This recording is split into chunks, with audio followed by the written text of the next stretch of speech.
konteks pembicaraan tentang cryptocurrency dan segala turunan-turunan yang ada di blockchain itu, baik NFT, non-fungible token gitu kan, kemudian juga Bitcoin dan yang lainnya, itu masuk nanti pendampingannya di tujuan pokok syariat tadi yang kedua, hifdzul mal yang tadi saya sebutkan dalam konteks menjaga harta. Karena semua bab ini itu kan ada dalam pembahasan muamalah maliyah, interaksi yang melibatkan unsur harta di dalamnya. Nah sekarang bagaimana Islam memberikan perlindungan terhadap transaksi dan interaksi harta ini dalam konteks muamalah, ya, interaksi kehidupan manusia satu dengan yang lainnya. Maka ada nanti pandangan-pandangan dasar, konsep-konsep dasar yang dengan ini, dasar-dasar ini semua orang sepakat, secara logika diterima juga. Ya kan? Dan secara praktikalnya akan bermanfaat dan dibutuhkan oleh siapapun, apalagi insan beriman yang memang sejatinya harus menaati ini semua.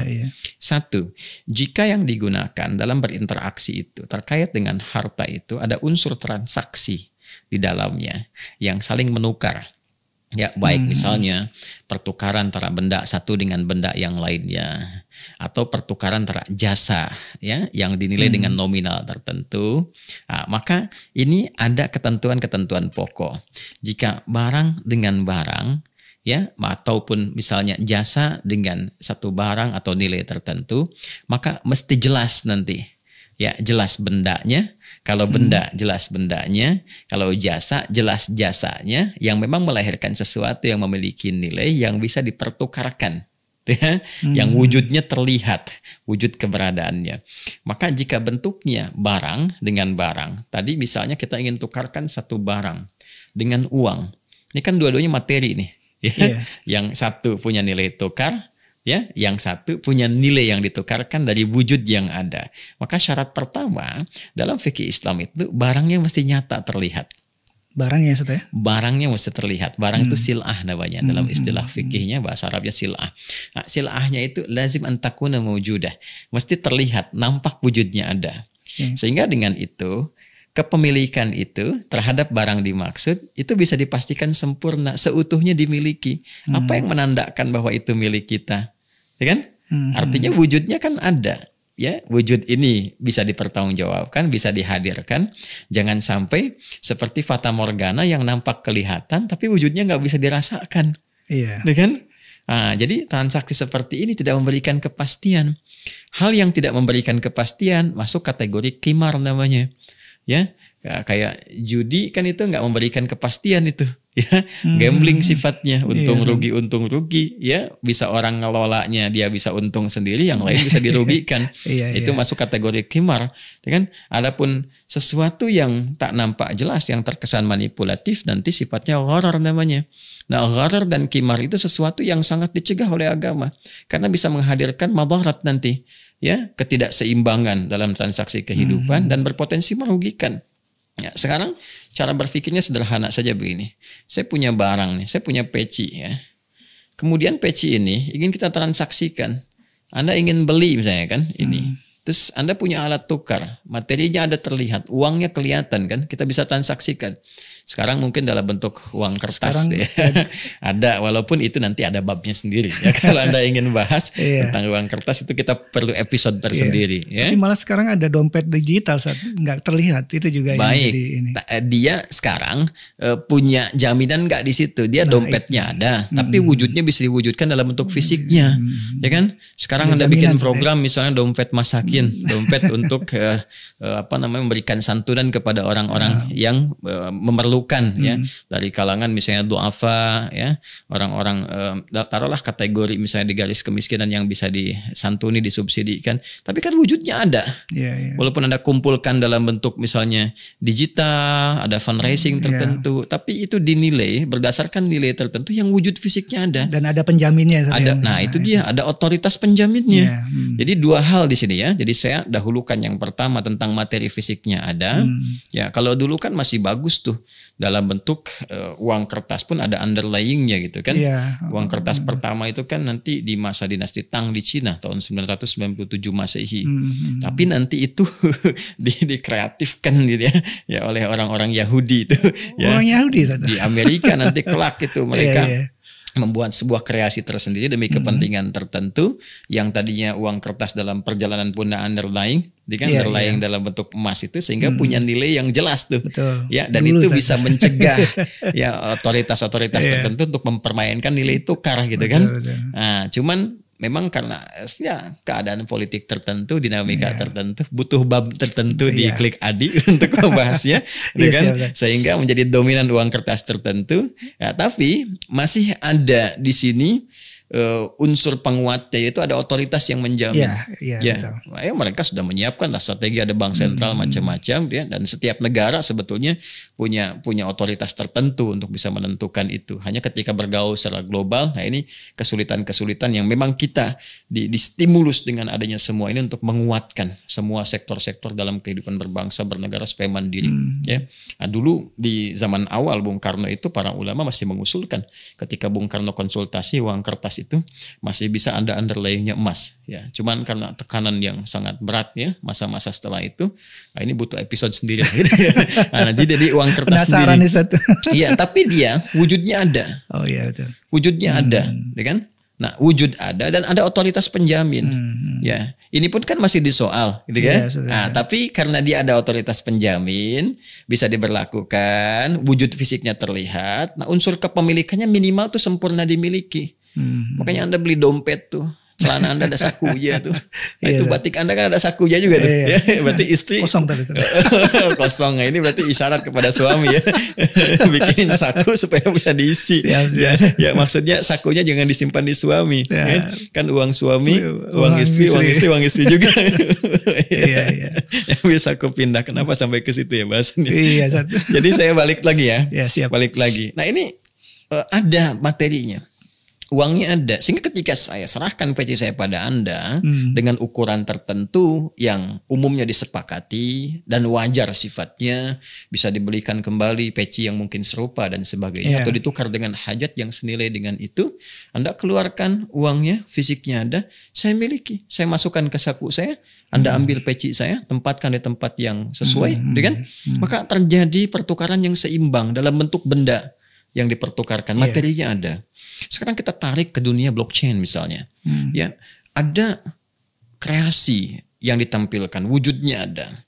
Wujud ini bisa dihadirkan. Misal ada karya ini kemudian ditampilkan, dipasarkan di NFT misalnya, non-fungible token itu, ya ini kan sebetulnya marketplace yang dihadirkan untuk menstimulus ini cryptocurrency ini berlaku. Untuk dipergunakan. Iya, kalau nggak ada itu kan ini nggak bisa dipakai nih cryptocurrency ini. Maka medianya, pasarnya dipakai itu NFT itu.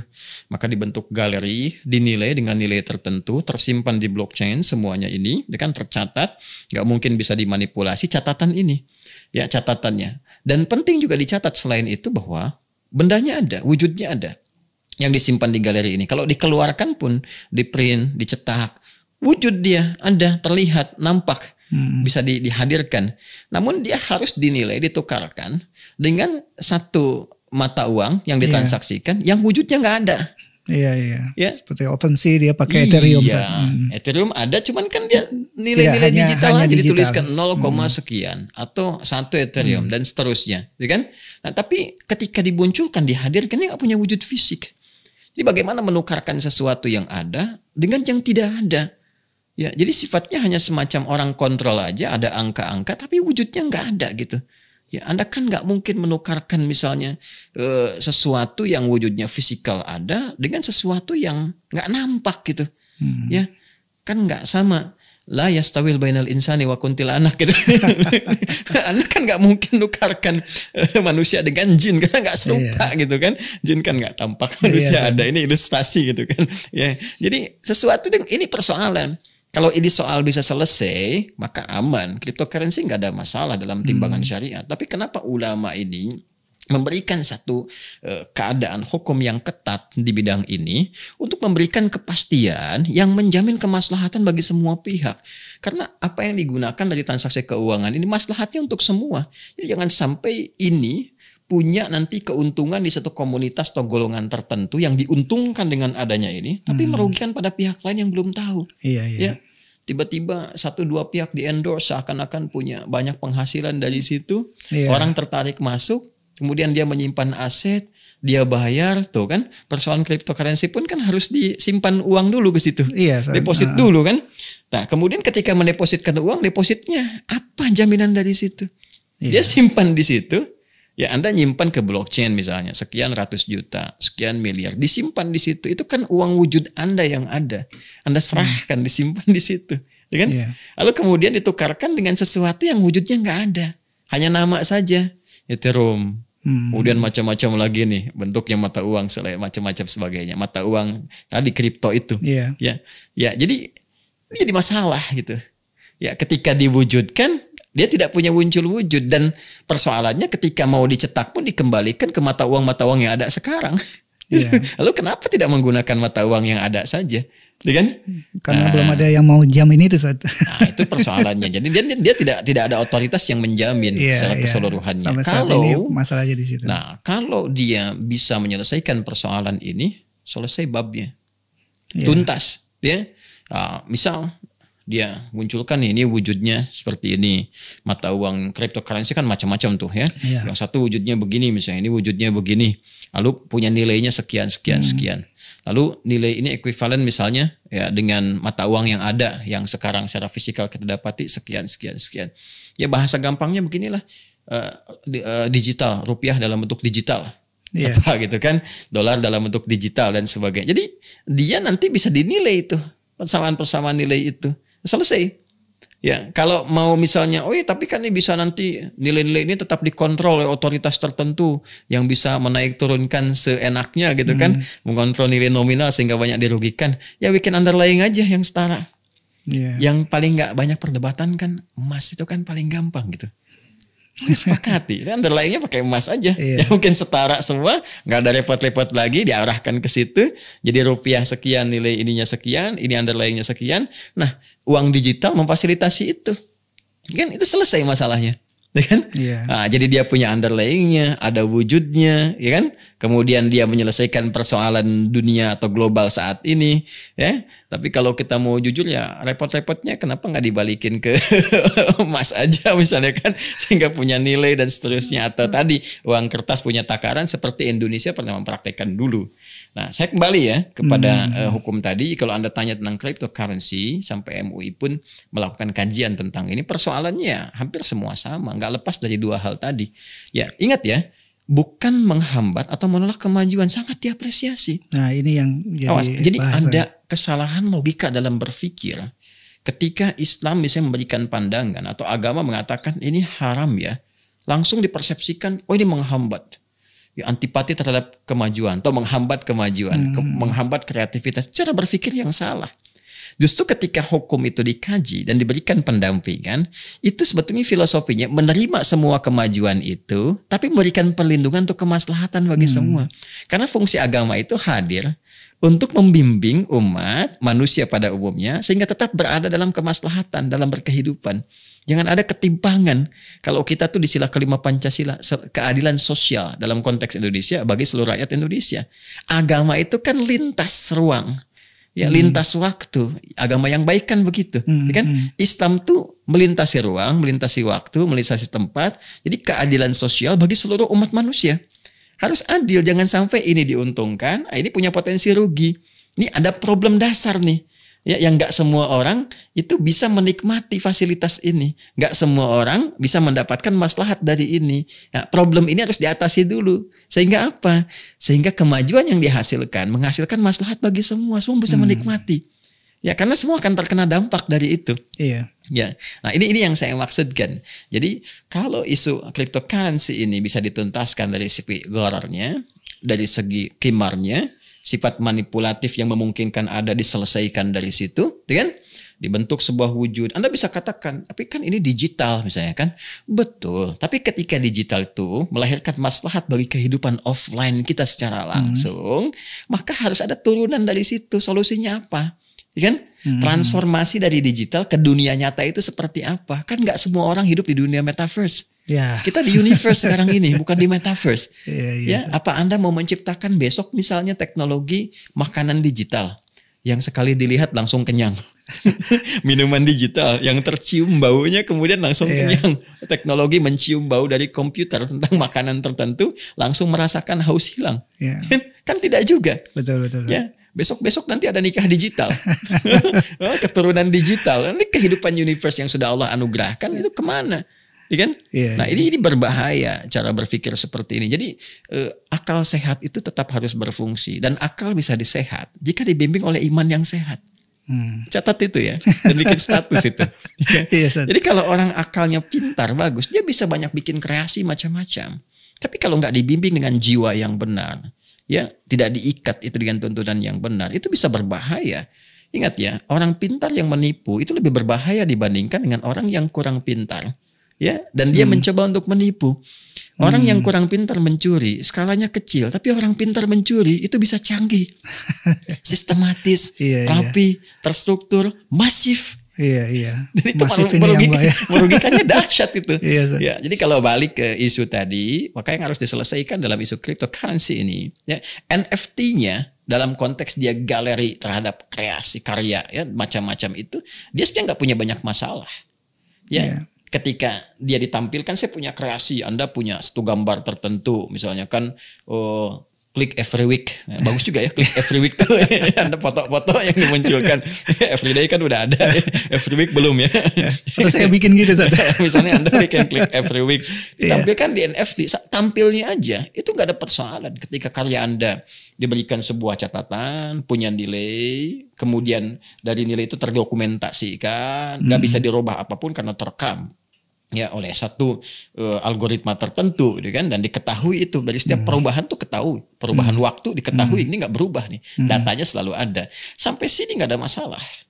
Tapi apa yang sudah Anda kreasikan punya wujud, kan Anda upload tuh ke situ tuh, begitu Anda upload ada, kan materinya ada tuh, bentuknya ada, Anda print digital pun kan ada, ya kan, materi pokoknya Anda yang pegang. Jadi persoalan ketika ditransaksikan dengan satu nilai yang dimunculkan, ini dipahami, dilihat, dimana sebagai mata uang tertentu, tapi wujudnya nggak ada. Dan dia nggak ada otoritas yang disepakati, siapa yang mengendalikan? Nggak ada orang kendalikan. Kalau nggak ada yang mengendalikan, bagaimana bisa mengaturnya? Prinsipnya memang itu, jadi tidak ada yang bisa menginterfere atau apa. Kalau nggak ada yang intervensi keadaan-keadaan itu, dan persoalan yang pertama kan dia wujud fisik nggak ada. Dan kalau nggak ada yang mengatur, ya satu sisi orang memahami bagus tuh, nggak ada yang bisa ngatur, jadi dengan sendirinya dia tersistem. Betul. Ya ini begini, ini begini. Nggak ada intervensi. Tetap saja kalau Anda terjadi transaksi itu kemudian keluar dan akan dinikmati. Sekarang Anda punya karya nih, dibeli oleh si fulan A dengan mata uang digital yang ada di situ.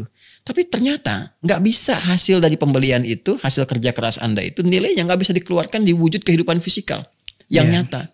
Gimana bisa dinikmati? Nah ketika itu kemudian ingin dinikmati, Anda cairkan, dikonversi lagi kan ke mata uang yang ada sekarang. Tetap aja dalam konteks itu akan ada penyesuaian dengan mata uang yang ada. Sedangkan mata uang itu yang sudah ada juga mengalami perubahan-perubahan.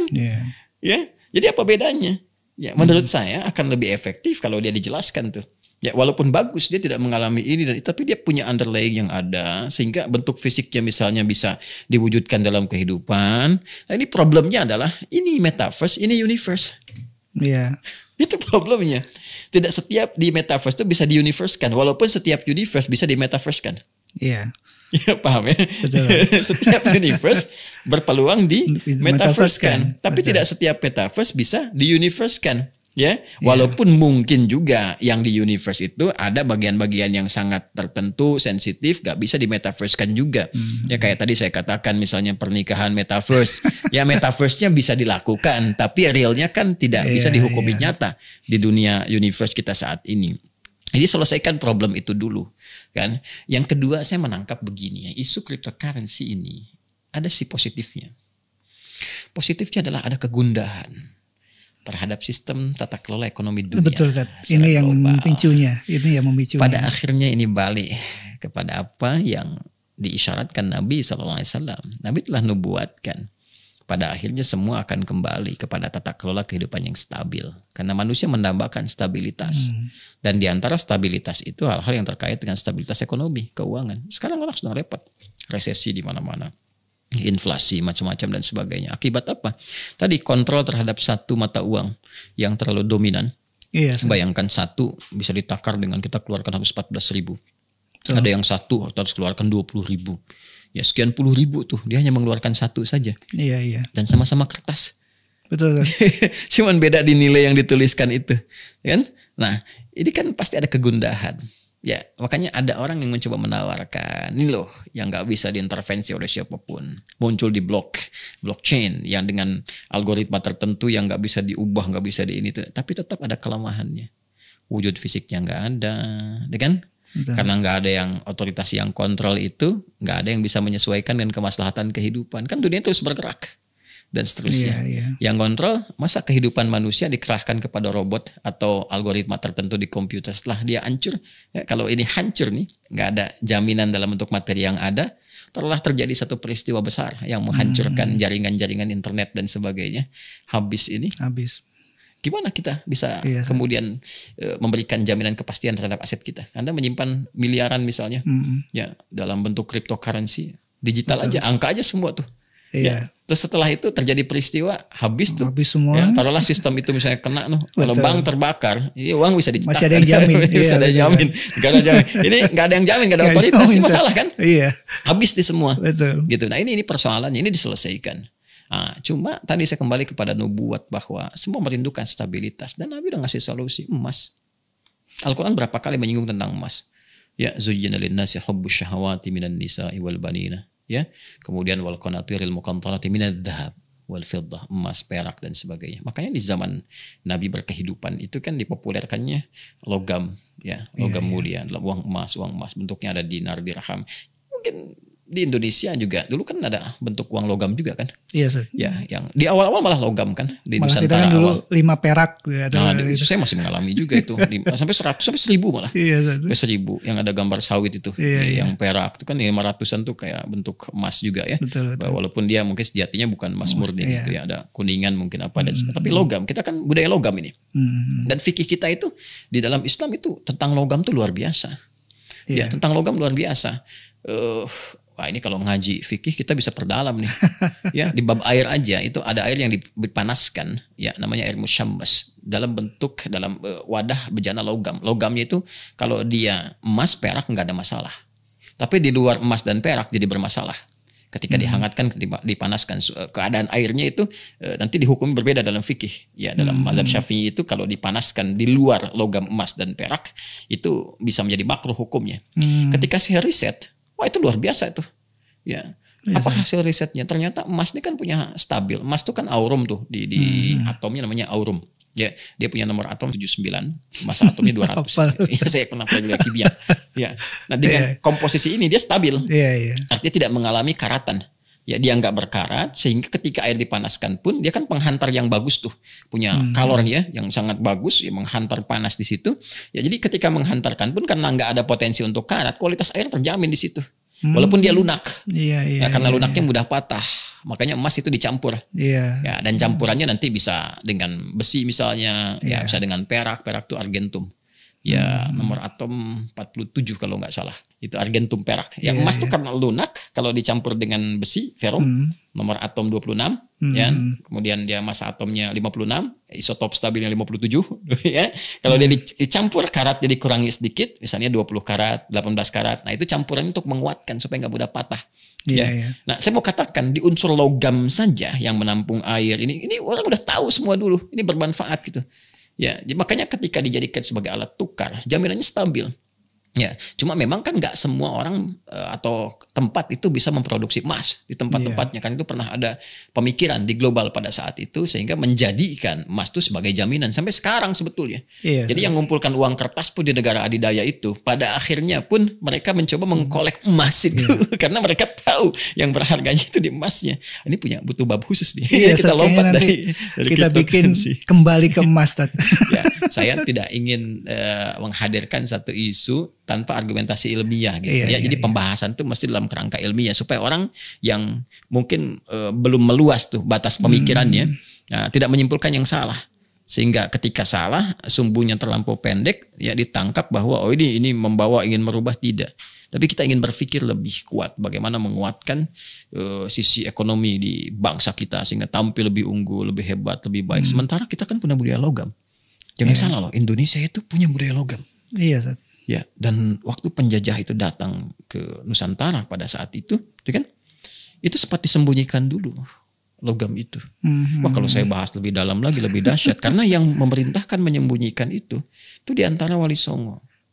Ya, ada Sunan Bonang yang menyebutkan itu karena tahu. Karena kalau mau lihat riset di dunia ini, saat orang gitu dari seninya aja ya, seni. Cina punya budaya seni misalnya.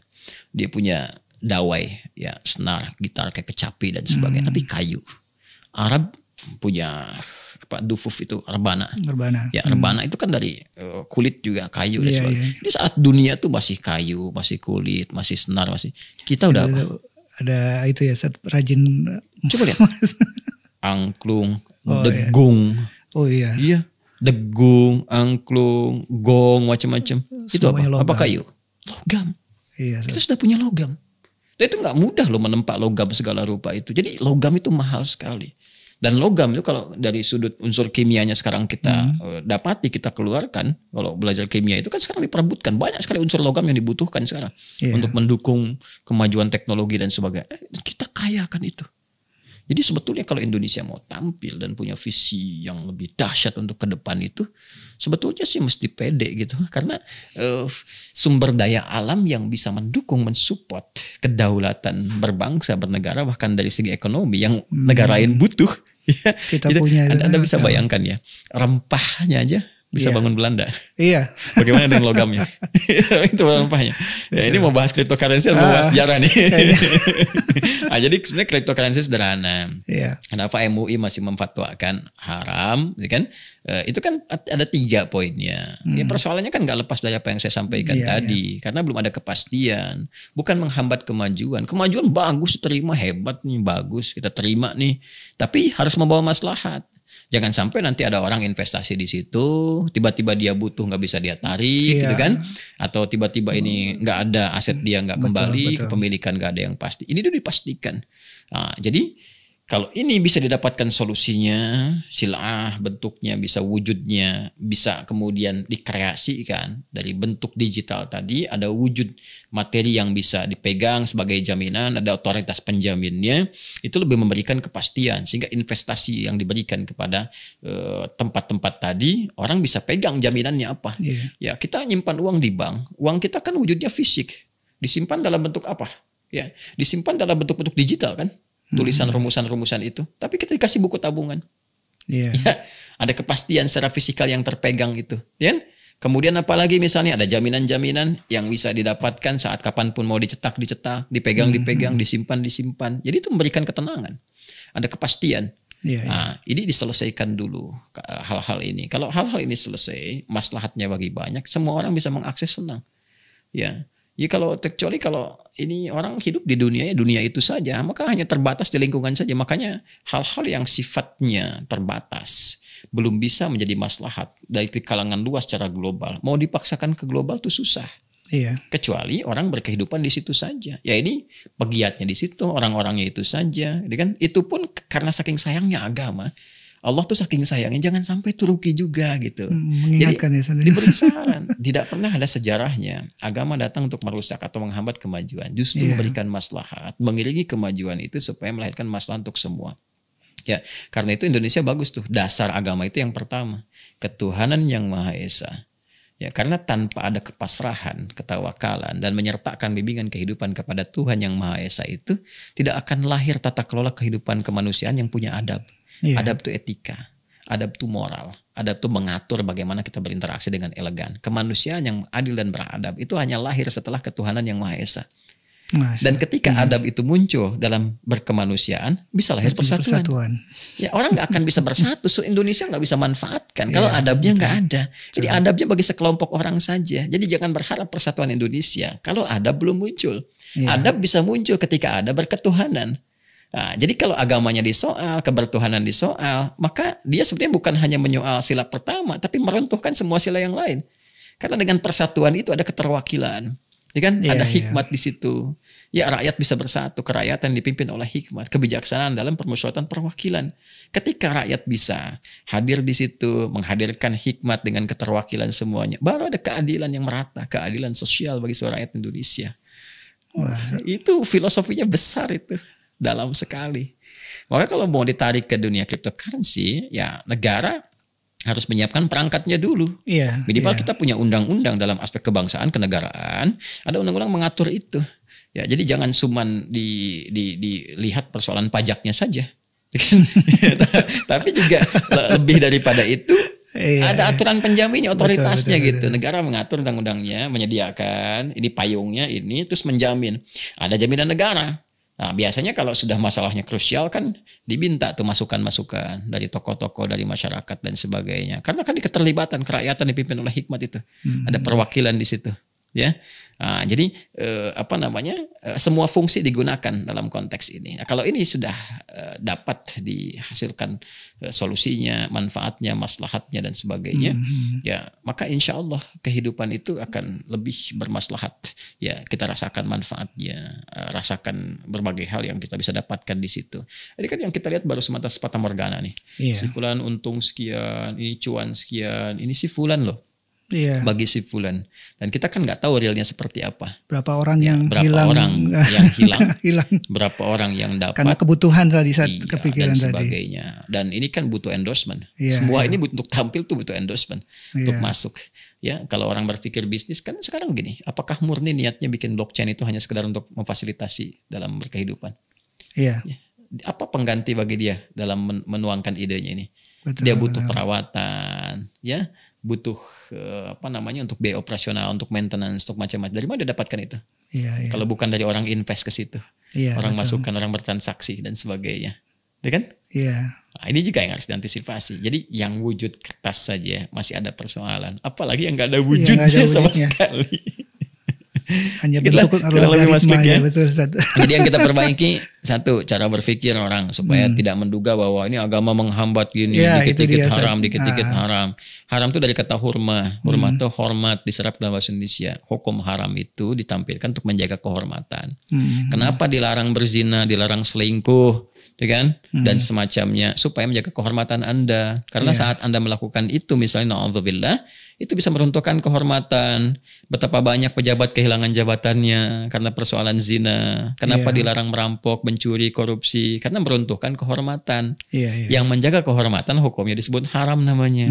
Maka kalau ada cryptocurrency mengatakan ini aspek ini haram, menjaga kehormatan Anda, melindungi Anda supaya nggak rugi. Tapi saya cuan, Anda yang cuan, tapi yang lain rugi. Itu tidak berkeadilan. Ya. Baik, jelas ya. Tapi kalau ini berarti hukumnya tidak mutlak, Ustaz. Jadi kalau seandainya terjawab kaidah fikih mengatakan al-hukmu yaduru ma'illatihi. Hukum itu akan bergantung kepada sebab akar mula persoalannya. Fikih itu sangat fleksibel. Ya, kecuali fikih-fikih yang pokok diatur, yang sifatnya pakemnya sudah begitu. Fikih ibadah sudah begitu. Sholat dari zaman Nabi sampai sekarang, sampai kapanpun ya begitu. Gak bisa berubah-ubah semau kita. Tapi hal-hal yang kita interaksikan sesama manusia dan sebagainya, kan sepanjang ada sebab-sebab tertentu yang melahirkan maslahat, itu bisa berkesesuaian dengan maslahatnya. Karena itu Islam datang memberikan nilai, bukan memberikan hasil. Ya kalau hasil begini harus begini. Ya ayam sampai kiamat kurang 2 hari pun tetap jadi ayam. Ya, tapi perilaku ayam itu bisa dianalisis. Kadang-kadang terpengaruh oleh lingkungan, dia bisa berubah. Ya kan? Ayam di sini suka jagung, ketika di bawah jagung nggak ada, yang ada cuman keju, bisa ayam suka keju. Lalu apakah Anda katakan nih crazy rich di kalangan ayam gitu kan? Tidak juga, makanya kan tidak ya. Nah, jadi ini yang mau saya katakan, al-hukmu yaduru ma'illati, hukum itu akan bergantung melihat kepada sebab. Maka dari sebab itu muncul konteks. Kalau cryptocurrency ini bisa diselesaikan sebabnya, oh ini wujud nggak ada, adakan wujudnya. Ini berpeluang kimar begini, maka berikan ada lainnya, ada penjaminnya, ada otoritasnya. Kalau ini semua ada, berjalan tuh. Jadi nanti tinggal pilihan, yang mau aktif di dunia digital, ada karya, silahkan, selesai masalah. Kan? Kalau mau yang berkehidupan di dunia nyata saja, misalnya kan, oh silahkan, gak ada masalah. Ya, jadi semua bisa dinikmati apa adanya dan tidak ada yang dirugikan. Ini menjamin kepastian, memberikan perlindungan dan menampilkan kehormatan dalam berkehidupan. Masya Allah, Masya Allah. Nah, jadi banyak kita dapat nih, ternyata Islam itu senafas dengan kehidupan berbangsa, bernegara, tidak bertentangan, Pancasila nggak bertentangan. Dan kita bahas Pancasila tadi, Masya Allah itu. Pancasila, budaya logam, apalagi banyak sekali. Ya, kalau mau dikeluarkan jadi satu bab tersendiri. Terima kasih, Ustaz. Baik. Terima kasih pencerahannya. Semoga kita bisa berbincang-bincang lagi dengan bahasan yang lain. Insyaallah, insyaallah. Demikian pemirsa, bincang-bincang kita dengan guru kita Ustadz Adi Hidayat. Semoga menambah pencerahan dan penambahan ilmu kita